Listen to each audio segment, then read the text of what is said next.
एक कथा भक्तमाल जी में आती है। एक भक्त थे, उनका नाम था धन्ना जाट। क्या नाम था? बड़ी मधुर कथा है धन्ना जी की।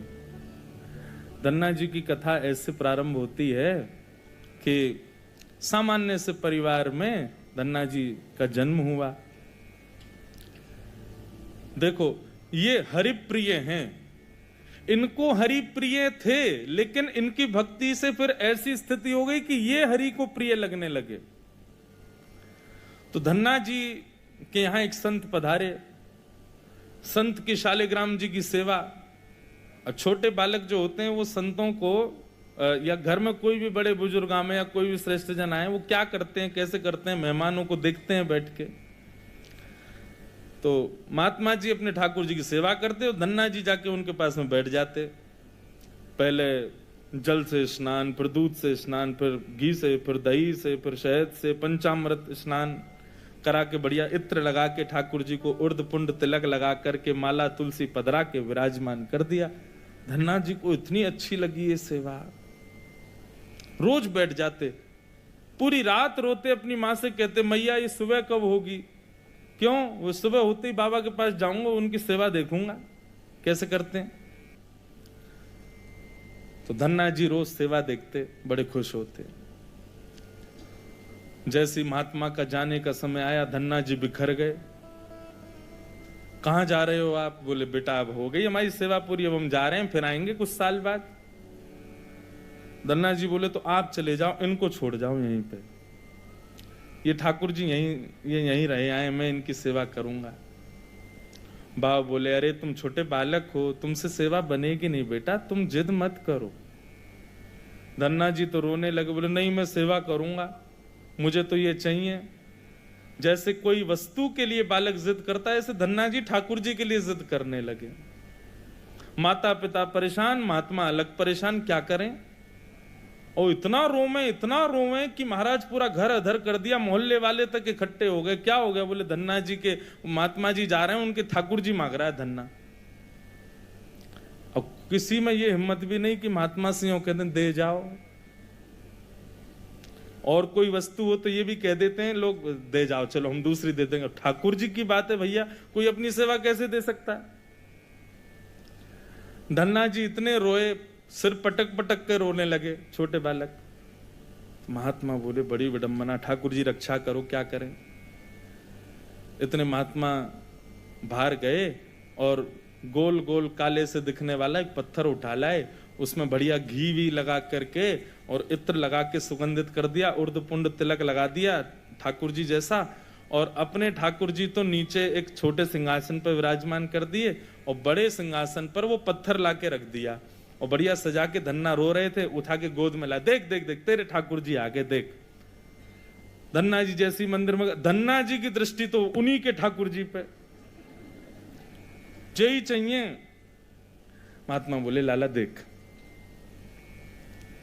ऊपर सिंहासन पर बड़े ठाकुर जी बैठे और नीचे छोटे ठाकुर जी बैठे। वो बड़े वाले जो हैं वो तो हैं राजा ठाकुर, और ये छोटे वाले जो नीचे बैठे हैं ना, ये सिपाही ठाकुर। अब बता, मुझे तो राजा ठाकुर ज्यादा बढ़िया लग रहा है, मैं तो उनको ले जाऊंगा, लेकिन फिर याद रहियो जब जब मैं आऊंगा तब तब मेरे ठाकुर जी ऊपर बैठेंगे और तेरे वाले नीचे बैठेंगे, क्योंकि तू सिपाही ठाकुर जी मांग रहा है और मेरे ठाकुर जी तो राजा ठाकुर हैं। अब बालक को उस भाव से समझाया तो धन्ना जाट नहीं, मैं तो राजा ठाकुर लूंगा, आप ले जाओ सिपाही को। सिपाही ठाकुर जी के रूप में उनके निज ठाकुर जी थे। बाबा बोले अब ठीक है। घर वालों ने भी प्रणाम किया, जय हो महाराज जी, बड़ी आपने बुद्धि युक्ति लगाई। सबको लगा कि कंटक छूट गया, लेकिन यहां तो अब भक्ति प्रारंभ हुई थी धन्ना जी की। देखो, ठाकुर जी की सेवा के लिए जो व्यवस्था की प्रतीक्षा करते हैं, ठाकुर जी की सेवा के लिए अनुकूल समय की प्रतीक्षा करते हैं, उन लोगों के लिए प्रमाण है ये कथा। बाकी सेवा तो बाद की बात है। ठाकुर जी भी असली नहीं थे, धन्ना जी के सामान्य पत्थर था और धन्ना जी उनकी सेवा करते। रात भर मैया से कहते मैया पूजा की सामग्री मंगाओ ना, मुझे ठाकुर जी की सेवा करनी है। मैया कहती सुबह मंगा दूंगी, सुबह पीछे पड़ जाते, शाम को मंगा दूंगी, शाम को पीछे पड़ जाते, सुबह मंगा दूंगी, रोज टाल देती। एक दिन धन्ना जी अनशन पे बैठ गए, नन्हे से, भोजन नहीं करें, दूध नहीं पीवे, पानी नहीं पीवे। अब तो ये कि रात में सोए भी नहीं, मैया से बस ये कहें पूजा की सामग्री मंगाओ, पूजा की सामग्री मंगाओ। मां ने सहज भाव से कह दिया तेरे ठाकुर जी और तू इनका सेवक, सामग्री मैं क्यों लाऊं, अपने आप कर व्यवस्था। धन्ना जी निकल पड़े। महाराज पुष्प लियाए तोड़ करके, तुलसी लियाए, बढ़िया सुंदर माला बना ली। नन्हे से बालक ने जैसी उनको जैसे खेल खेल में सेवा करते वैसी सेवा करते थे। ठाकुर जी को तिलक लगाना है, कहां से तिलक लावे, तो बाहर गए, एक ईंट फूटी पड़ी थी लाल लाल, उसी ईंट को लाए, पानी में घोल घोल के घिस घिस के उसी से तिलक बना दिया। ईंट को घिस करके उसका तिलक श्री ठाकुर जी को लगाया। ऐसी सेवा करने लगे, अपने संगी रखें, अपने संगी सुलामें, संगी मतलब खेल खेल की सेवा थी केवल। घर वालों को लगता था कि भैया दुनिया के लोग खिलौने से खेलते हैं, हमारा धन्ना जो है ये पत्थर को ही भगवान समझ के खिलौना इनसे ही खेल रहा है, बड़ा होगा तो बुद्धि आ जाएगी। परंतु किसी को क्या पता था कि भैया ऐसा भक्ति का बीज पिरो दिया है धन्ना जी के हृदय में। धन्ना जी भोग लगाते और भोग लगाने के बाद में पर्दा लगा करके वहीं बैठ जाते और बैठ करके प्रतीक्षा करते कि ठाकुर जी पा रहे होंगे। फिर धीरे से पर्दा हटा के देखते, अच्छा अभी पाई नहीं, ठीक है, फिर बैठ जाते, फिर प्रतीक्षा करते कब पाएंगे। खूब देर हो गई, नहीं पाई तो ठाकुर जी से बोले आप रोज भोजन अधूरा छोड़ देते हो। मैं भोजन अधूरा छोड़ देता हूं, मेरी मैया मुझे बहुत मारती है, लेकिन महात्मा जी मुझे ये बता के नहीं गए कि वो मैं आपके संग कर सकता हूं कि नहीं। मेरी मैया तो मुझे बहुत मारती है, लेकिन पता नहीं मैं कर सकता हूं कि नहीं। धन्ना जी के उस प्रिय भाव, भक्ति भाव पर ठाकुर जी रीझने लगे। एक दिन तो धन्ना जी हट करके बैठ गए, यदि आपने नहीं पाया तो मैं भी नहीं पाऊंगा। धन्ना जी ने थोड़ी देर देखा, थाली यथावत रखी है, नहीं पा रहे, तो ठाकुर जी की तरफ कमर करके लेट गए। तो ठीक है, तो आज मैं भी भूखा सोऊंगा। इतने में ही जैसे उंगली को कोई जोर से चाटे तो चट चट आवाज आती है ना, ऐसी चाटने की जोर जोर से आवाज आने लगी। धन्ना जी बोले ये चप चप खा कौन रहा है, और ये ऐसे चटकारे ले ले करके कौन उंगली चाट रहा है। जैसे ही पर्दा हटा करके देखा तो नील माधव भगवान बैठ करके धन्ना जाट की उस थाली में से प्रसाद पा रहे थे। दर्शन किए जब श्याम सुंदर के, मोहित हो गए। ऐसा नील वरण ठाकुर जी का कटाक्ष नेत्र, बढ़िया सुंदर घुंघराले केशों की गूंद बना करके उसमें मोर पंख लगा रखा है। जैसे धन्ना जाट छोटे वैसे ठाकुर जी भी छोटे से नन्हे से गोपाल जी आ गए। और जैसे मानो पूरे हाथ में सान लेते हैं ना सब्जी छोटे बालक, ऐसे ठाकुर जी ने माखन मिश्री और सारी सब्जी सान रखी है और खूब प्रेम से चाट चाट करके पा रहे हैं। धन्ना जाट बड़ा प्रसन्न हो गया, बोले आप तो बड़े प्यारे हो, आज आप प्रत्यक्ष मेरे सामने आ गए। ठाकुर जी धीरे धीरे अब धन्ना जाट के सखा बनने लगे। धन्ना थोड़ा बड़ा हुआ, गऊ चराने, बछड़ा बछिया चराने जाता तो अपने शालिग्राम, जो शालिग्राम थे ही नहीं, सामान्य पत्थर थे, उनको सजा धजा के बढ़िया अपनी जेब में धर के ले जाता। रास्ता भर उनसे बात करता, नीचे वृक्ष के नीचे बैठ करके ठाकुर जी, अब कोई नहीं है ठाकुर जी प्रकट हो जाओ, तो ठाकुर जी प्रकट हो जाते, धन्ना के साथ प्रेम से पाते। बंधुओं देखो इस कथा से क्या समझ में आ रहा है, धन्ना जी के भीतर ऐसा कौन सा गुण है जिस पर ठाकुर जी रीझ रहे हैं?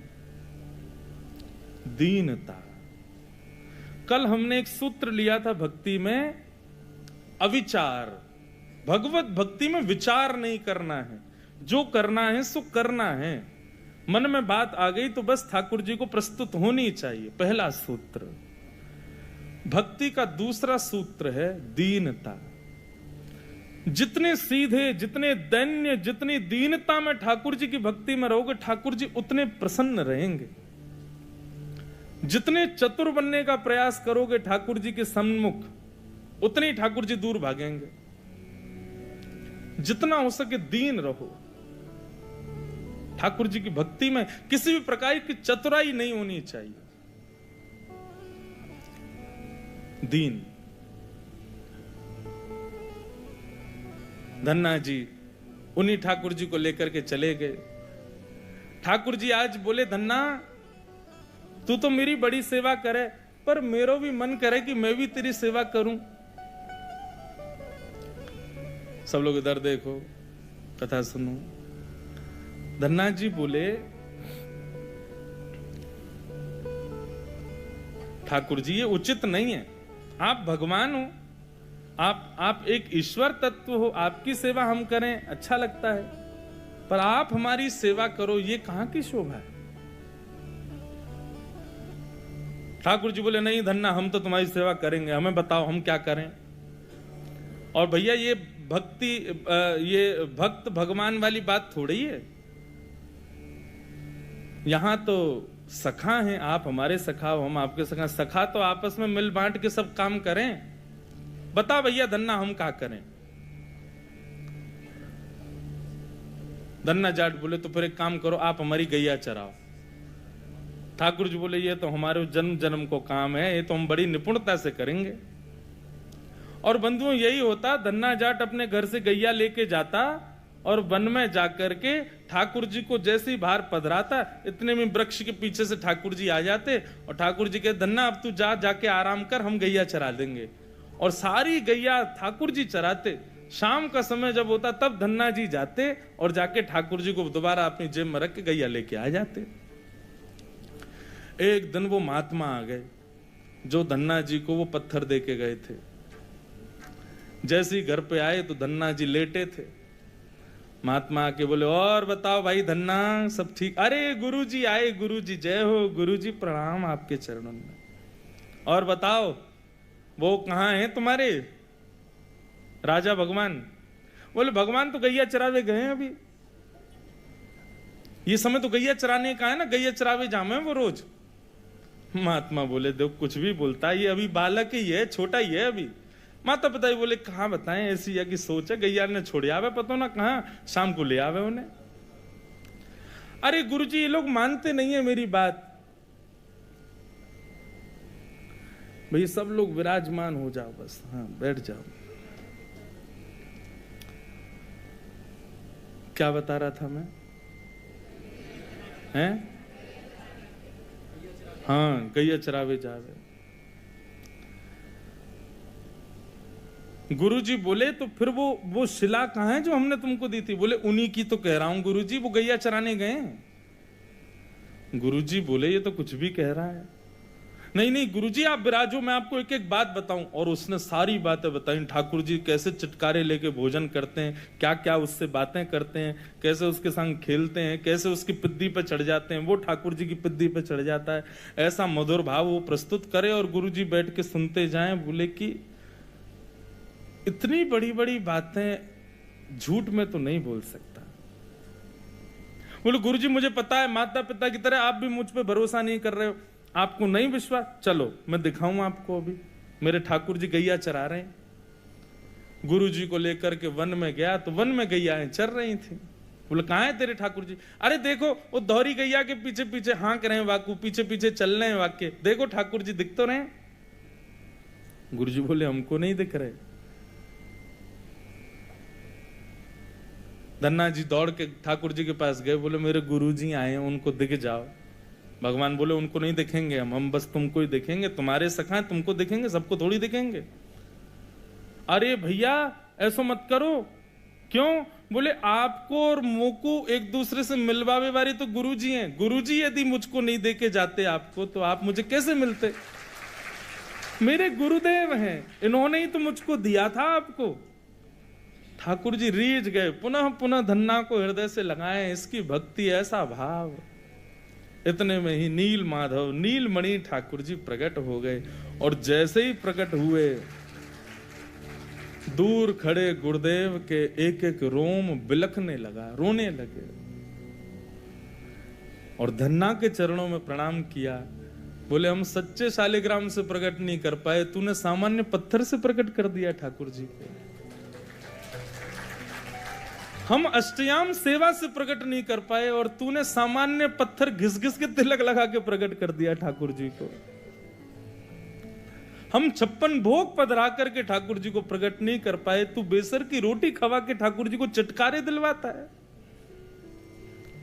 हम यहां ठाकुर जी से प्रार्थना करते हैं, कभी त्रिभंग लली से सीधे लली भी बन जाओ, न पूरे दिन यूं ही खड़े रहो, दर्द है जाता होगा, हाथ में ने हाथ सीधे कर लो।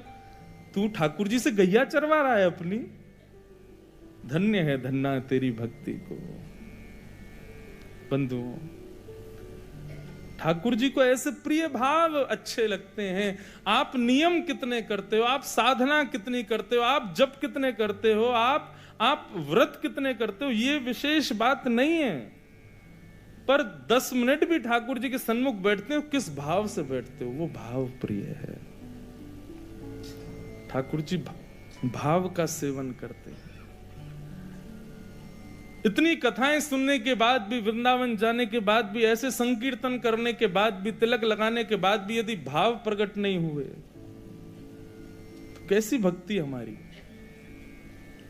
समय व्यर्थ मत करो फिर भक्ति के पथ पर आके।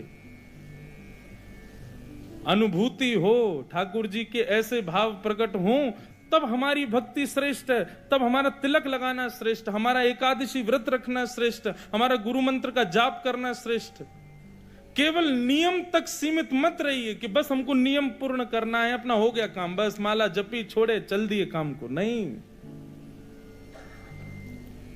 एक बात कहें, भक्ति में थोड़े हठीले बनो, ठाकुर जी से थोड़े थोड़े हट करो। नाथ, इतनी आयु होती जा रही है, हम बड़े होते जा रहे हैं, कब मिलोगे आप? बस 24 घंटे यूं ही बैठे रहोगे? हमको इससे सुख नहीं है। हमारे लिए तो आपको कुछ लीला तो करनी पड़ेगी, कभी कभी करो हट। सब भक्तों ने हट किया। आजकल लोग भक्त हट ही कहां करते हैं ठाकुर जी से। हाँ, हट करते हैं, किस बात का हट कर रहे हैं? काय को व्रत कर रहे हैं, हाथ में कपूर लेके बैठे हैं, हमारे पति के काम नहीं चल रहे उसका हट कर रहे हैं, बच्चे हमारी सुनते नहीं उसका हट कर रहे हैं, घर में विपत्तियां आ गई